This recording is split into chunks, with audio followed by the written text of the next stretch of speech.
Hello everybody, welcome back to Dungeon Maker here on the World of Madness, and of course it's night, why wouldn't it? I have, literally no idea what's going on with this thing. I have no idea. It's just here, and it looks like me, and that's impossible because we've never been on this planet before, and as far as I know, we have no contact with this, dimension. I don't know. There's a lot of various variables in terms of, exactly how and where we are. But, yeah, this shouldn't be possible. And I have checked, no one on the server who has the materials and the structures and the farms necessary to actually make this. So nobody's trolling me. So, I don't know. But, we have... Flip, 1 second, thank you. Yes, good. We have managed to identify, firstly, that this thing is hecked up, this particular monument, and secondly, that there are, if I can find the one, there you are, there are sponge blocks in here, and I was able to swim down underneath this and very swiftly build up a conduit, so we thankfully do have ourselves some actual, air, and also clearer vision. So all I need to do really is just make sure that I reliably have access to milk, and thankfully there is a cow nearby, so I'll just be grabbing all of this up and taking it back with us. And yeah, I can continue to, blabber, but there is genuinely no way this could be. I don't know. It doesn't make any sense. It really should make more sense, but it doesn't. So here we are. It's very strange. But anyways, it is getting very dark out here, and I need to grab the rest of this sponge before I head back, because Lord knows I don't want to be staring at that mug very much. So, I will catch you all back at the island. And safe and sound back on the island, where things make marginally more sense than finding a statue of yourself in the middle of the ocean. Okay, so, today our major concerns are that there is an inn, or tavern, or whatever you really want to call it, over here. I think an inn makes the most sense. Over here that we are going to be building, which will basically serve as bulk temporary storage, bulk temporary living for most of our currently outdoorsy villagers. Obviously we have a few houses up here, and we will be making more, but we need to make sure that everybody has housing. More or less every time that there is a storm around here, I am dreadfully terrified that we're going to end up with somebody getting struck by lightning and turned into a witch. So, we need to make sure that people actually have houses and whatnot of some description to go to, and since building all of the houses is way too much time than I have today, we're going to be starting with building an inn. But in order to build an inn, yes, I at least have that on. Yeah, good. Bloop. Came away from that with 37 new sponges. Lovely. Not quite the full stack I used to have, but pretty nice nonetheless. Okay, so the sign here that Dawes has left says, "Checkmate, Mr. Bond," and this, of course, is my original sort of tree farm, and it was incredibly slow and incredibly manual, and it basically just involves putting down saplings and waiting for them to grow, and then cutting them down en masse when the majority of them had. But we are actually, I know this doesn't quite look like it necessarily, we are actually fairly low on wood. We only have a little bit of dark oak left, and we are actually down to below 9 stacks of spruce, and we don't really have much in the way of oak either. And the more homes and such that I make, the more wood I use for fences and doors and trapdoors and beds and all sorts. So we need some kind of wood farm. And I've never built a redstone automated or actuated, or however you want to describe it, tree farm. So that would be a nice thing to give a go. And I had a thought, just sort of as I was drearily waking up, that might mean that we actually don't even need to use an axe on it. So give me a moment to actually, throw that together, and hopefully I'll have something a bit more sensible to show off. We'll see. I think over here makes the most sense for where to put a tree farm, because it is this nice little nook that just leads out into the sea, and it's also right by the mine, so it gives this road quite a bit more purpose. We still haven't actually got a decently walking kind of direction in here, but it's fine, no problem. Now, generally speaking, when you're mining stuff, or farming in general, I guess for trees, you use an axe, and chop and deforest Kelly are my two main axes for that purpose. But if you really want to do it high end, as it were, if you want to make it so that you basically are just like stood in a position growing trees and then suddenly you have chests full of wood, you need to have something that will actually harvest the logs for you, and for that, obviously, axes will not do the job. And there's basically like 3 ways that I can think of, at least, that will harvest blocks in a manner that you can rely upon, that is like not necessarily going to cause other problems. So the first of that is to use a ghast, because a ghast's fireball can in fact destroy blocks, but that would mean we'd have the weepy moany noises of a ghast over here right by where we're going to be building our college and such, so I'm not really fond of that. Also, we'd have to get a ghast from the nether into the overworld, so probably not the best of options. The second is arguably substantially even worse than that, is to use a wither, because blocks within the proximity of a wither are immediately broken and dropped and all sorts. But we obviously are right by the sea, we've got fish like right there, we've got squids just over there, we've got villages all over, all manner of wildlife, so we can't really have a wither because we will not be able to keep it from drawing attention anywhere else. And also we have a boss bar basically everywhere, which is not the worst thing in the world, but a little bit distracting. You know, you come to an area, you find a boss bar, it's not exactly scenic. So, the last thing that I know, do I even have any of it around? I don't know that I do, because it's dangerous stuff. But you know what? It's really easy to make, because all we need is some sand and access to our unlimited supply of gunpowder. And if that hasn't clued you in as yet to what I'm thinking of, yeah, we're making TNT. Okay, Rocket, thank you very much. Now, the shortcoming with TNT is that whilst we have a basically unlimited supply of gunpowder, thanks to our farm over here, it's not really possible to farm gravel as much, because, well, not gravel, sand. Sand is the thing.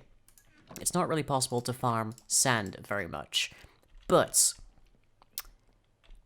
I had a bit of a dream, and I think I might have a solution to that.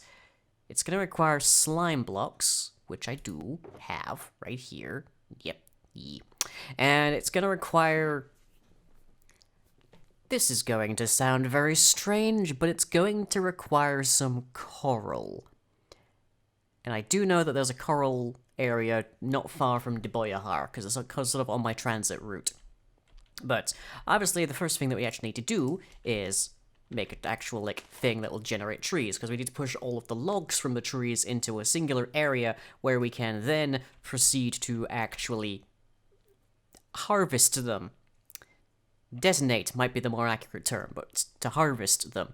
So the first thing, of course, that we're going to need is the capacity to identify when a tree has been grown. And I think we might be able to... Unfortunately, we would normally just use an observer, because you would think, oh hey, sapling into log, that's a block update, and an observer would spot that and spit the blocks out as you like.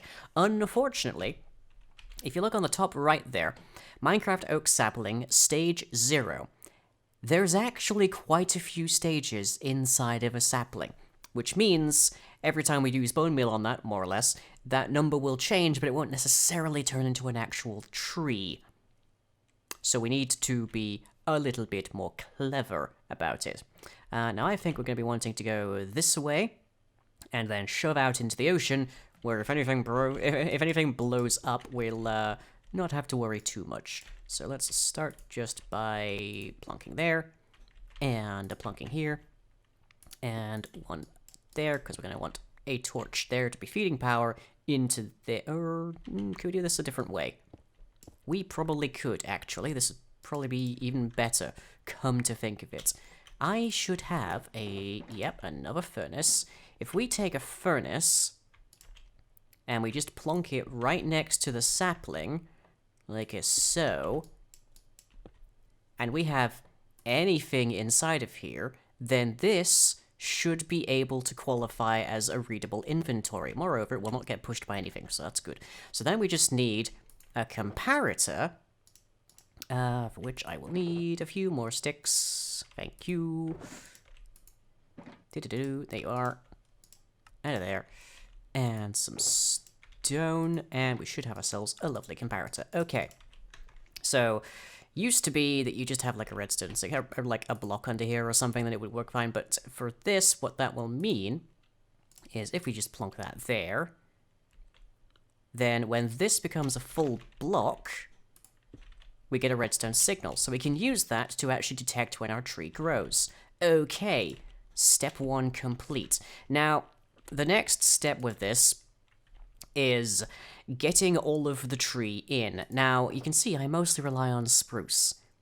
Spruce is sort of like the main thing that I use. Oh, hey, is the main thing that I use around here because it looks nice and aesthetic, and, like, oak is fine, especially if it's dark oak, don't have very much of that, but basically spruce has some very particular growing conditions, whereas oak don't really care in the slightest bit. So let's just grab ourselves some pistons and begin to build ourselves a stack upwards.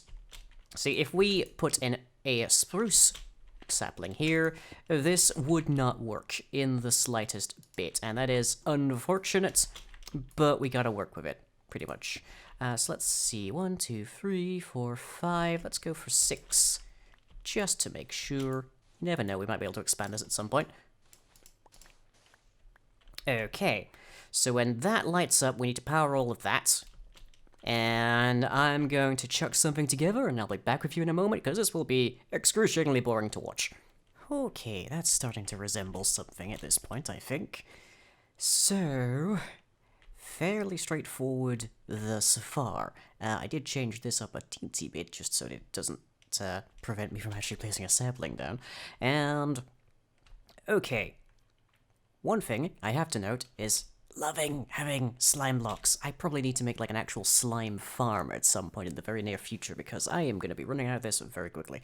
But if we use the slime blocks on a piston, we can then send a signal up via these redstone blocks attached to the side, which lets us very easily trigger entire walls of pistons very easily. It's lovely. But basic concept, we stand over in this position, and we peer across this way so that we can just see this grass, or most likely dirt, and then when we place a block, this extends out, so it already gets protruted anyway, so we don't have any chance of actually, like, missing it, but it sends a signal via this furnace across along here, triggers that, up those redstone blocks go, triggers all of this, and shoves it to the side. And as we can see, we can do this at a pretty decent pace, in fact. Okay. Then, when we finally reach over to here, and I actually have probably enough blocks to make that, this part's a little bit trickier, owing to a need to ensure that we don't necessarily overrun. But, as you can see, yeah, very nice. Okay. So what happens over here is this detector block fires whenever a block is placed in front of it, sort of like an old smart piston kind of design, except that it also fires whenever this piston extends, so we get 2 pulses out here. So we extend it a little bit so it can work with this delay. This is a very simple design that we've used elsewhere. Goes into this very old school signal creator, this pulse generator, that's the phrase, triggers that, sends all of that up, sends all of that out, and that gives us, ostensibly, a 5x6 wall of logs. And that should mean that we have a nice, cohesive thing to shove in front of some TNT. So, now comes the tricky part of actually getting essentially unlimited TNT. Because I'm pretty sure that if we do this right, we can actually cause the TNT to duplicate, and not exactly something I'm dreadfully familiar with, so we're going to be doing this over here first as a test, and seeing if we can't, I guess, kill off some fish in the course of this. So let's just get ourselves a nice bit of altitude. Very glad all of the foxes have been tidied away, as it were, at the sanctuary. Okay, so we take the slime, and then... Oh, this could be... this... Ugh, I'm glad I have plenty of gunpowder, or else this could be very dangerous, potentially. I am definitely going to have to pop down to make a detector rail for this, because a mobile power source for this TNT is going to necessitate a little bit more. Okay, so do that, and get rid of those, because I don't want to be activating anything up here once this thing is, I guess, primed would be the word. Okay, so we need a detector rail, and we got a minecart. Can never quite remember. I don't tend to make detector rails very often, so... okay, couple of stone for a pressure plate. And detector rails. Okay, there we go. Grand. And I'm also going to need a little bit of wool. There. Okay. Right. And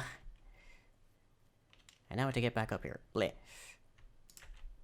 Fortunately, I've gathered a lot of grass from the course of this.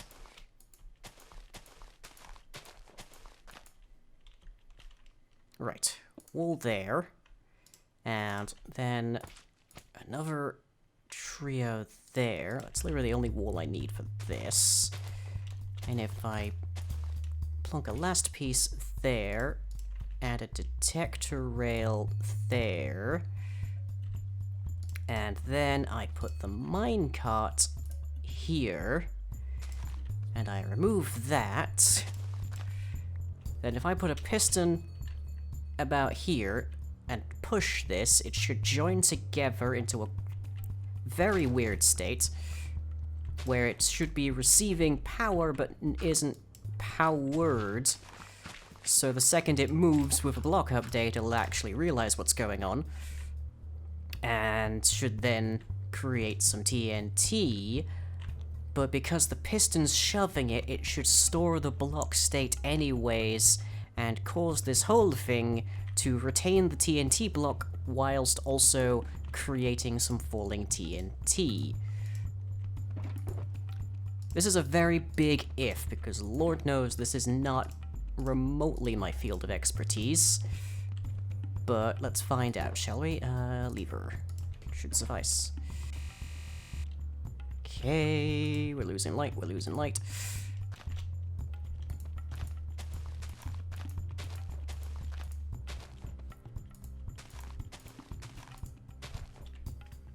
Up, careful, don't want to knock the minecart off. Okay, so stick this there, and let's get a couple of blocks just so I'm not standing on something it might connect to. You have to be very careful with how many blocks, slime blocks, are trying to push. Don't know why I'm trying to grab the dirt, I just am, because I like to not lose resources. Okay. So, either I've got this right, and we have a very interesting day. Oh dear lord. And I've got it right. Oh smeck. Well, that's fine, I can account for that. But we have unlimited TNT. Oh smeck. We had unlimited TNT. But it's fine, because I can rebuild that. And then I just need to make it in a more safe location and whatnot, and then it'll be fine. But Ooh, okay, so I need to rebuild this coastline. But good thing I have all this dirt. And then I can build this over here, have it drop down whenever we have enough wood coming in, and then hopper all of that along, and then we have a wood farm. We have a tree farm. Hey, hey! Oh, oh, that's lovely. That's interesting. Oh, I have not the slightest clue why that's happening, but nonetheless. Ah, okay. So with that, I can get to work on the inn. Woohoo. So, after that little bit of madness, on with the inn.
And a teeny tiny bit of post-time-lapsing work, and I believe we have our inn.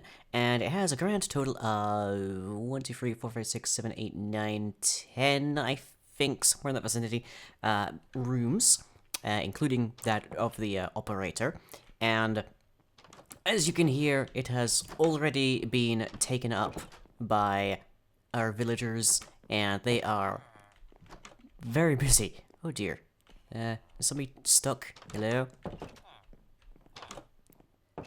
Is there a small child? Is that what I'm hearing? Hello, how are you doing? Yes, you can go off to work. Sorry, didn't mean to interrupt you. Oh, yep, our farmers in particular are hanging around here. And they seem to be doing okay with it navigationally. It's a little bit cramped. This isn't really meant to be a high-end kind of inn, and I haven't gotten much of the interior done here, but, you know, I think this is working quite nicely. You did...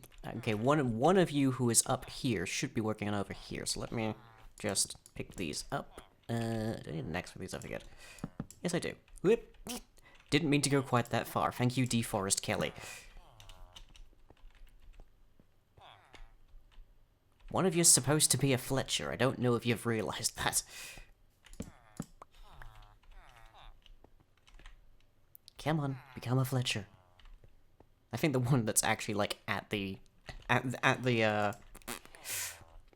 the phrase? At the place with the stuff where they book you in. Reception, that's the word. Actually wants to become the Fletcher. So let's just see if that's the case. Yep, there you go. Fletcher can stay here. Okay, fine, I guess both of you can stay here. Maybe it's a dual-operated establishment, but there's only one bed in there, so... There we go. Fletcher can stay here. And you are selling arrows for 16. Okay, but yeah, like, this is meant to be a relatively run-down establishment. It's probably been here for years, that kind of aesthetic. And it's not necessarily the owner's, like, true, like, interest. Maybe they're into LARPing, I don't know.